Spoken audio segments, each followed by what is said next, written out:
Ինչ է տիեզերքը։ Ինչու ենք մենք բանական էակներս այդքան շատ ուզում բացահայտել նրա էությունը։ Եվ ինչ ենք մենք, եթե ոչ տիեզերքի մի փոքրիկ մասնիկ։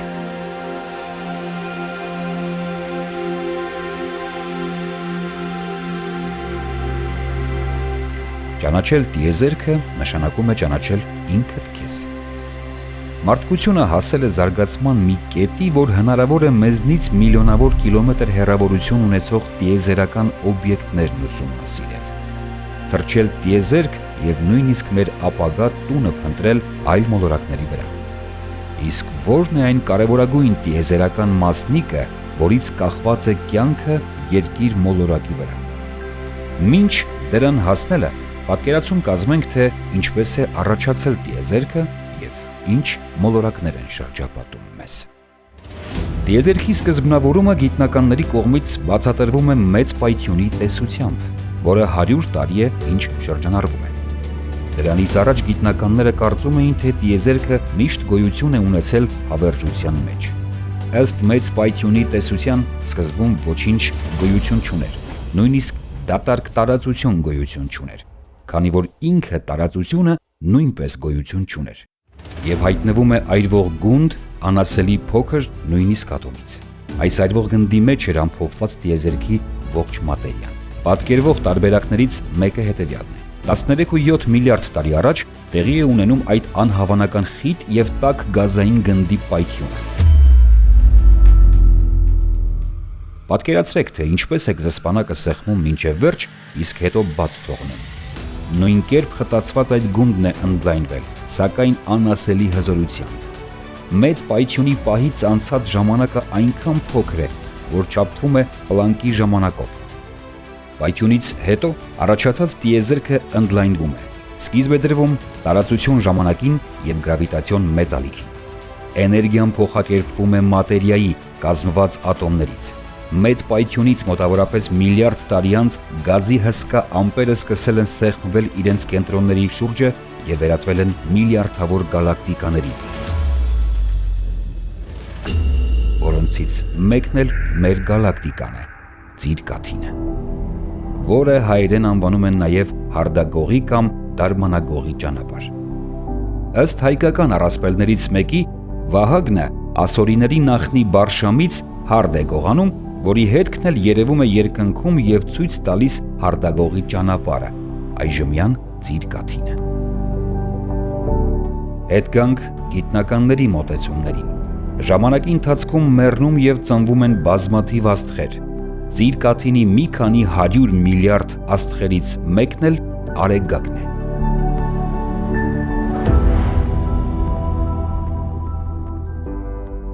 Արեգակ դեղին թզուկ կամ արեգակնային համակարգի կենտրոնում գտնվող աստղ։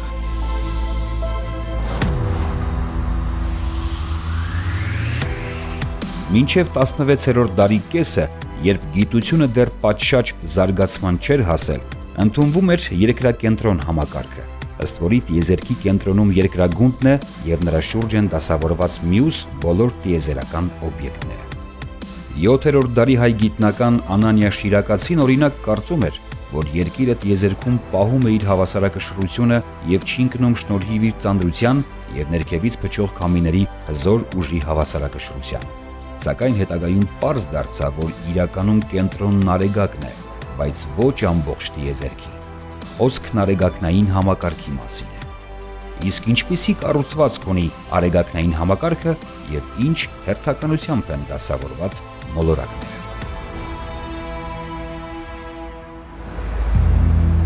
Մերկուրի, հայերենում նաեւ փայլածու, արեգակին ամենամոտ մոլորակն է։ Այն արեգակնային համակարգի ամենափոքր մոլորակն է համարվում։ Մակերևույթի վրա հայտնաբերված խառնարանների մեծ թվով Մերկուրին նման է լուսնի։ Մթնոլորտը շատ նոսր է, իսկ երկաթյա միջուկն ապահովում է մագնիսական դաշտի գոյությունը։ Ի դեպ, Մերկուրիի միջուկում ավելի շատ երկաթ կա, քան արեգակնային համակարգի մոլորակներից որևէ մեկում։ Սակայն Մերկուրիում անհնար է ապրել։ Ցերեկային ժամանակահատվածում ջերմաստիճանը հասնում է 350 աստիճան Ցելսիուսի, իսկ գիշերը -170 աստիճան Ցելսիուսի։ Մերկուրիի վրա մեկ տարին, այսինքն արեգակի շուրջ մեկ պտույտը, տևում է 88 երկրային օր, այսինքն Մերկուրիում մեկ աստղային օրը հավասար է 59 երկրային օրի։ Մերկուրիի վրա տարվա եղանակներ չկան, իսկ մակերևույթի վրա կան այնպիսի հատվածներ, որտեղ արեգակնային ճառագայթները երբեք չեն հասնում։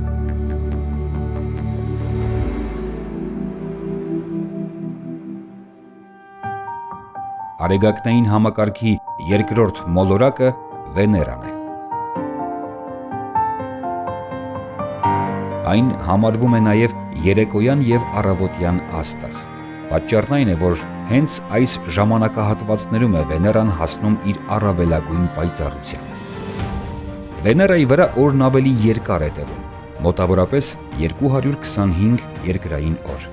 Շատ փոքր հավանականություն կա, որ Վեներայի մթնոլորտում հնարավոր է բակտերիաներ լինեն, որոնք նման են երկրայինի։ Վեներայի մթնոլորտը մեծապես կազմված է ածխաթթու գազից, իսկ մակերևույթը տեսանելի չէ ծծմբային ամպերի պատճառով, սակայն հետազոտությունների արդյունքում պարզվել է, որ մոլորակի մակերևույթի ջերմաստիճանը կազմում է 475 աստիճան ըստ Ցելսիուսի։ Իսկ եթե Վեներայում տեսականորեն մարդիկ ապրեին, ապա նրանք կկշռեին 8 կիլոգրամ ավելի քիչ, քան Երկիր մոլորակի վրա։ Վեներայից հետո Երկիրն է, արեգակնային համակարգի միակ մոլորակը, որտեղ կյանք կա։ Այն կոչվում է նաև կապույտ մոլորակ։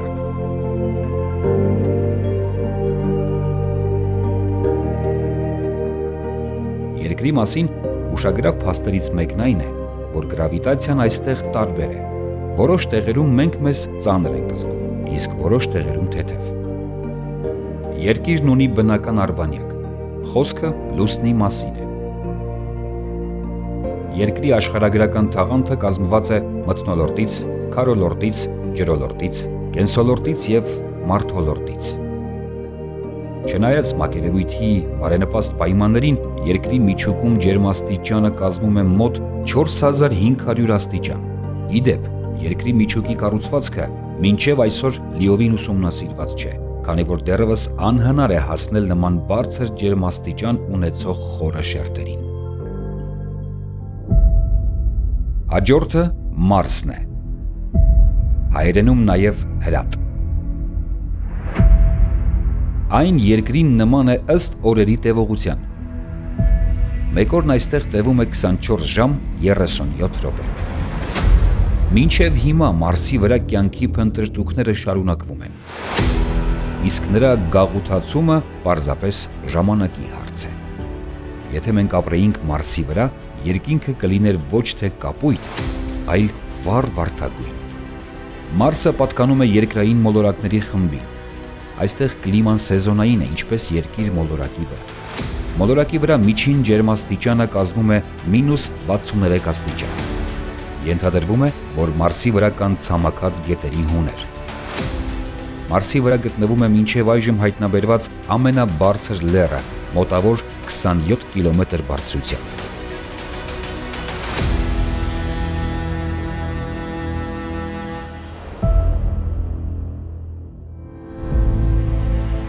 Մարսից հետո Յուպիտերն է,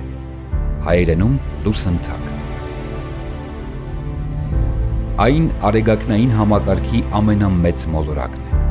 Այս գազային հսկան ծավալով 1321 անգամ մեծ է Երկրից։ Յուպիտերի մթնոլորտն ունի 5000 կիլոմետր բարձրությամբ շերտ, որը ծածկված է ամոնիակի ամպերով։ Յուպիտերի ուժեղ գրավիտացիայի շնորհիվ Երկրի համար վտանգավոր բազմաթիվ երկնաքարեր այդպես էլ չեն հասնում մեզ, քանի որ ձգվում են այս մոլորակի կողմից։ Սա նշանակում է, որ Յուպիտերը նաև մեր պահապանն է տիեզերքում։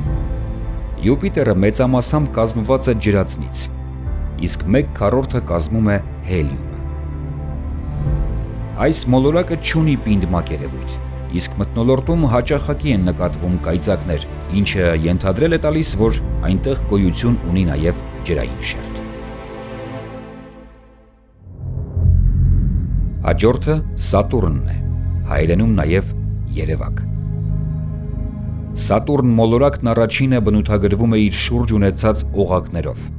Ըստ վարկածներից մեկի, այդ օղակները ոչնչացած արբանյակի բեկորներ են։ Սատուրնի օղակներն առաջին անգամ 1610 թվականին նկատել է Գալիլեյը։ Այս մոլորակը ևս չունի պինդ մակերևույթ։ Մթնոլորտը կազմված է ջրածնից և հելիումից։ Մակերևույթի ջերմաստիճանը հասնում է 117 աստիճան ըստ Ցելսիուսի։ Սատուրնի երկնքում նույնպես առաջանում են բևեռափայլեր, ինչպես Երկիր մոլորակի վրա։ Ի դեպ, այս մոլորակը 2.5 անգամ ավելի շատ ջերմություն է արտանետում տիեզերք, քան ստանում է Արեգակից։ Այն նաև ունի մոլորակներից ամենամեծ սեղմվածությունը։ Արեգակից հեռավորությամբ 7-րդ մոլորակը Ուրանն է։ Այս մոլորակի վրա ամառը տարիներ է տևում և Արեգակը մայր չի մտնում, իսկ ձմռանը հակառակը։ Ուրանի շառավղի 20%-ը կազմում է մթնոլորտը։ Եթե մենք փորձեինք որևէ կերպ վայրեջք կատարել Ուրանի վրա, ապա 8000 կիլոմետր անցնելուց հետո դեռ չէինք հասնի նրա մակերևույթ։ Մենք կճանապարհորդեինք գազային ամպերի միջով։ Ուրանը նույնպես ունի օղակների համակարգ, սակայն դրանք ավելի թույլ են, քան Սատուրնինը։ Ուրանն առանձնանում է նաև արեգակնային համակարգում ամենասառը մթնոլորտով։ Ջերմաստիճանը կազմում է -224 ըստ Ցելսիուսի։ Վերջինը Նեպտունն է, արեգակնային համակարգի մեծությամբ 4-րդ մոլորակը։ Այս մոլորակն ուսումնասիրվել է Voyager 2 սարքավորման օգնությամբ։ Հայտնաբերվել է մեծ մուգ հետք, ինչը կապված է Նեպտունի վրա տեղի ունեցող մեծ փոթորիկների հետ։ Նեպտունն Ուրանի նման դասվում է սառցային հսկաների շարքին։ Այստեղ մթնոլորտի վերին շերտերում ջերմաստիճանը հասնում է -220 աստիճանի։ Մթնոլորտը բաղկացած է ջրածնից և հելիումից, որով նմանվում է Յուպիտերին և Սատուրնին։ Նեպտունի վրա եղանակային սեզոնները տևում են 40 տարի, իսկ օրերը կազմված են մոտ 16 ժամից։ Այս մոլորակն արտահայտված է կապույտ գունավորումով, ինչի պատճառը մթնոլորտում առկա մեթանն է։ Իսկ երբևէ պատկերացրել եք, որ բոլոր տիեզերական մարմիններն ունեն իրենց հատուկ ձայները։ Չնայած որ տիեզերքում թթվածին չկա, ինչի պատճառով ձայնային ալիքները լսելի չեն, սակայն տիեզերական մարմինների արձակած ռադիոալիքներով գիտնականները կարողացել են կազմել նրանց ձայնային ազդանշանները, որոնք հիմա կարող եք լսել։ Ահա Արեգակի ձայնը։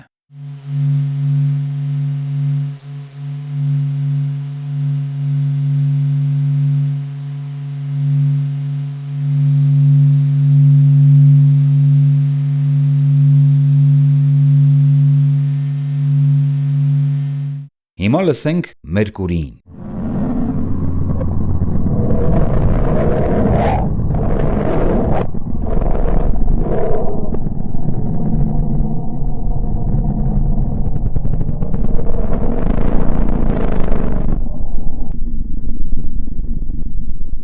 Այժմ Սիրո մոլորակի Վեներայի ձայնը։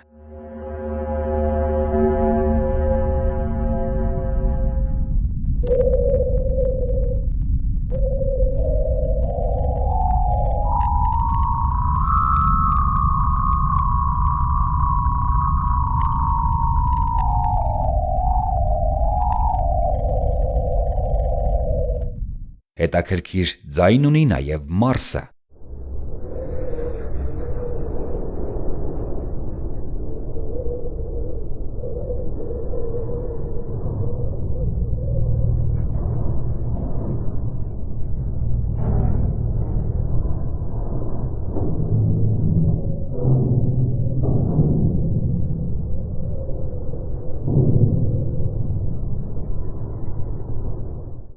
Յուպիտերի ձայնը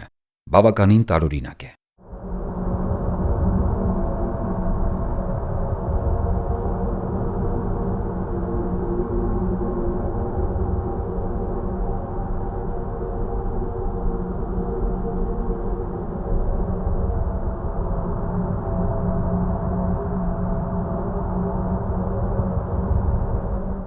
Իսկ Սատուրնի ձայնն այսպիսին է։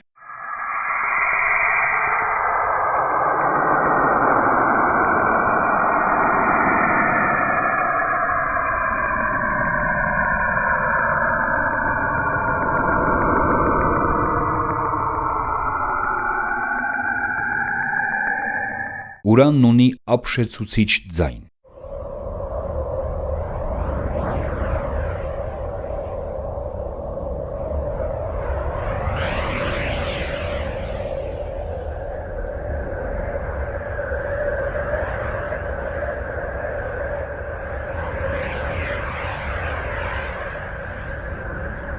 Ամենասառը մոլորակը Նեպտունը աչքի է ընկնում ռիթմիկ ձայնով։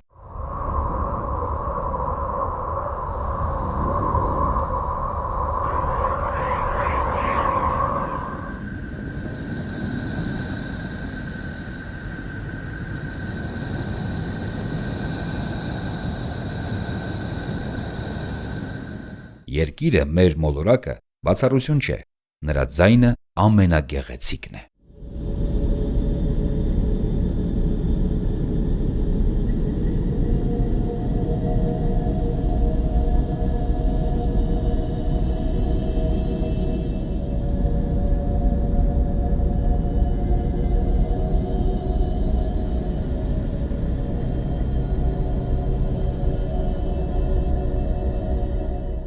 Իսկ վերջում լսենք մոլորակների սիմֆոնիան։